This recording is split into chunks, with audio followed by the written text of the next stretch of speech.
Welcome, today I'm showing how to change screen recorder sound settings into a Honor 50.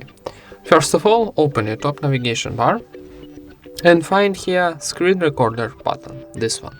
If you don't have this button here, click pencil on the top, then swipe on the bottom and you'll find this button here. Then press and hold and drag to top to add this button. And then click done.